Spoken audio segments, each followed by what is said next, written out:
এবার 3 number point, এই বৃষ লগ্নের অধিপতি গ্রহ হচ্ছে ভেনাস, শুক্র। শুক্র যদি জন্মকালীন রাশি চক্রে পাওয়ারফুল অবস্থায় থাকে, শুক্র যদি অশুভ গ্রহ দ্বারা দৃষ্ট না হয়ে থাকে, এবং এই ব্যবসা ক্ষেত্রে যদি শুক্রের দৃষ্টি থাকে,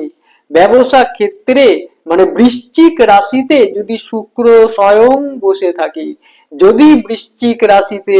শুক্রের দৃষ্টি থাকে, যদি মকর কিংবা কুম্ভ রাশিতে শুক্র থাকে, যদি মীন রাশিতে শুক্র থাকে, যদি শুক্রের ওপর শনি মহারাজের দৃষ্টি থাকে, যদি শুক্রের ওপর বৃহস্পতির দৃষ্টি থাকে জন্মকালীন রাশি চক্রে, তাহলে সে আরো এক ধাপ এগিয়ে গেল, তার ব্যবসার জীবন আরো স্মুথ হয়ে গেল, আরো সুন্দর হয়ে গেল, আরো উন্নতিদায়ক হয়ে গেল।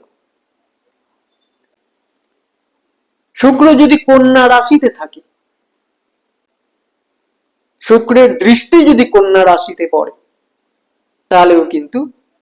অবশ্যই শুক্র প্রেফারেবল হবে।